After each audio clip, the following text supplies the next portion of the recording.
Feel a little inspired. Some of you don't know it. I was a jazz musician.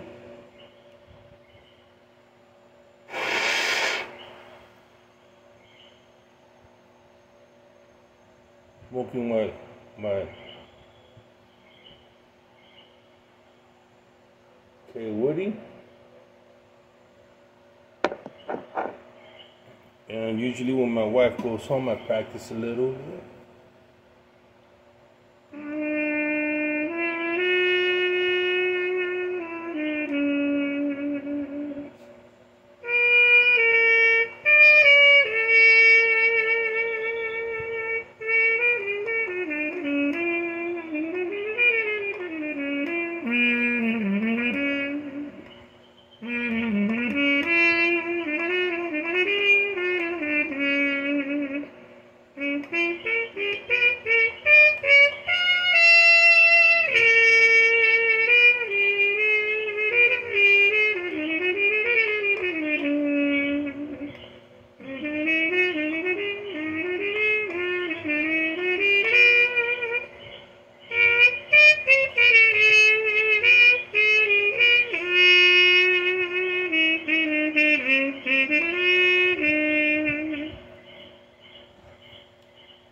There's a great musician named Ron Carter. Excuse me.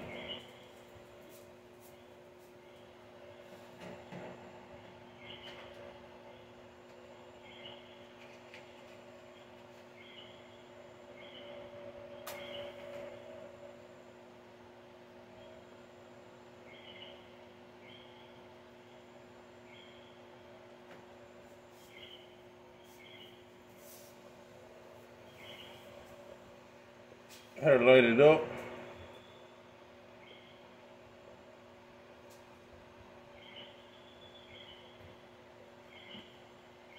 Goes off from time to time.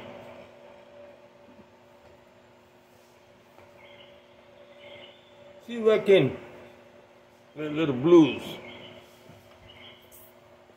I love the blues.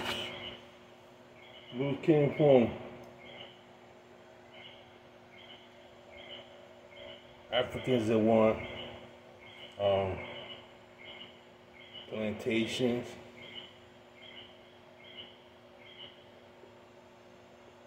They would sing. When people wonder, why would they sing? Why would you sing if you was a slave? Well, they had work to do.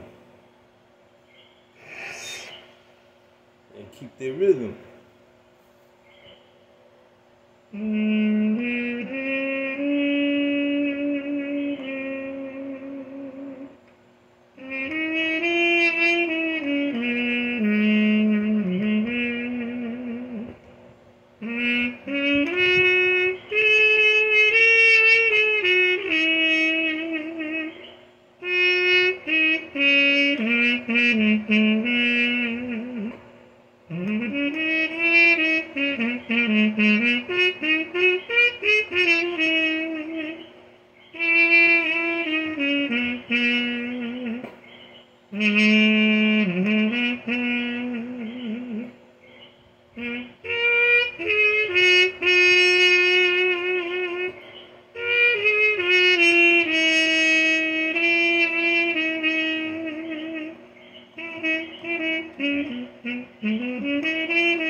Yeah, man, so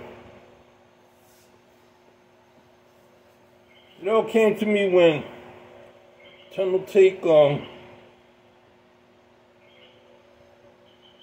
Carolina had a whole history of plantation owners, cotton, tobacco fields, and at one time,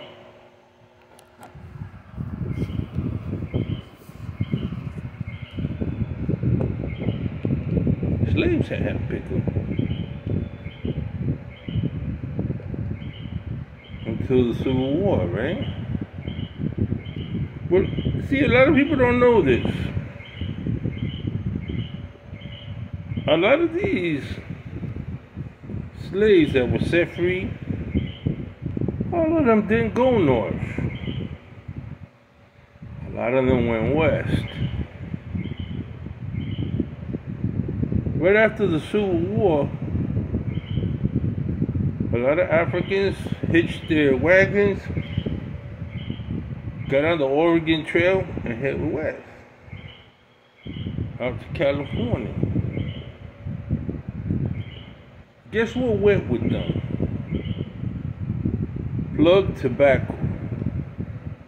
A lot of people don't realize it, but it was those African slaves that invented plug tobacco. He expressed it out of necessity to keep the moisture from drying out, because they were going west. We're going through Arizona, maybe we're going through Oklahoma, maybe we're passing through Missouri, Texas. And so a way to keep tobacco moist, they press it. And they rope the tobacco too. Rope is not a British thing, it's a very American thing. You rope tobacco. And they used to cut the tobacco to chew tobacco. Put it in the butch, and they could chew tobacco. What was so important about tobacco? It would give them strength. I don't know that to be true because my uncle worked cutting sugar cane fields, and I remember 1968. There was a lot of sugar here in Puerto Rico. There was a sugar industry, and a lot of the farmers went with the company to Hawaii. There was a lot of pineapple, sugar plantations here. There were free black workers, American workers, that were also shipped out from Puerto Rico to Hawaii. Well, the Puerto Ricans met the Hawaiians and they married. They created what was the Hawaiian Rican. Not the Puerto Rican, the Hawaiian Rican. So there's a lot of sentiment and a lot of history between Puerto Rico and Hawaii. Look it up, Hawaiian Rican, Hawaiian Puerto Rican. Very fascinating history how human migration, just like music migrated with the people, jazz. Some of my early influences were down in New Orleans and migrated north. My grandmother coming to America in 1927 was down in Harlem, right there, El Barrio, Spanish Harlem, right next to Harlem. She saw musicians that had clubs, blues clubs. They had what was called Chitlin Circuit, low down music. They had come out of the church. They were dancing and bumping and grinding, and having a good time. So my grandmother got a good idea. why didn't she open up a club in Spanish Harlem? And she did. So what my grandma used to do, she used to gather all the girls, the prettiest girls, Latin girls, get them all dressed up, and have them ready. Then she would have musicians, Latin and black musicians that were learning the rhythms that were coming out of the Caribbean. They would play music there. And how my grandmother made her money was the booze. It was illegal back then. So she knew a lot of Irish people. That's how she got the booze.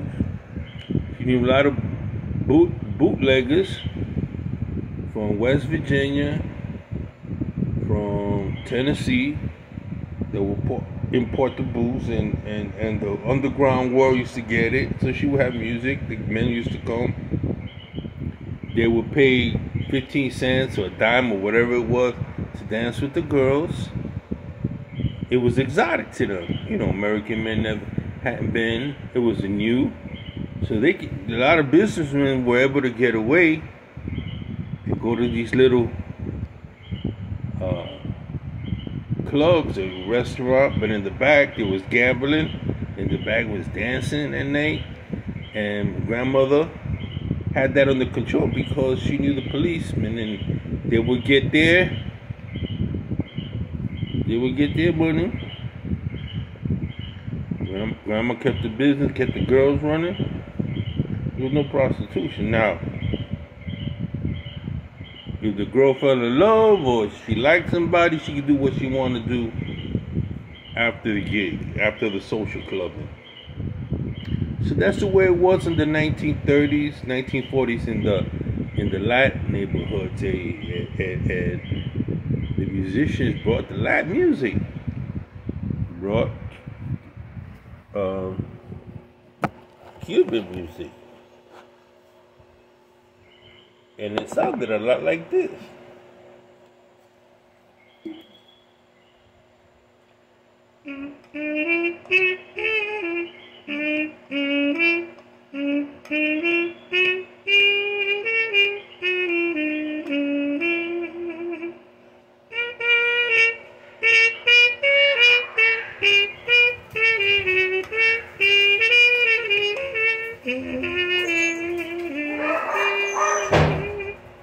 Cats.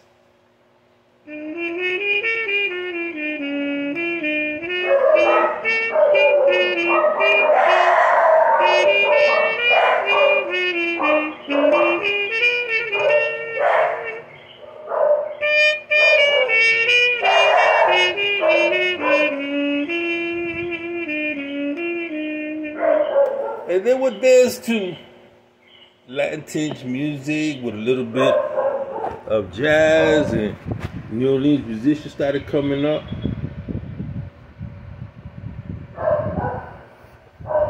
Earl Hines used to come. Early ragtimers. And the big band came into play. And she was put out of business, and they legalized booze. Here's a small little history, just random thoughts for tonight. This is Sailor the Piper Man, Piper the Sailor Man, signing off. Oh, another thing. I find that most pipe smokers are very talented. And a lot of them are excellent musicians. Good night, everybody.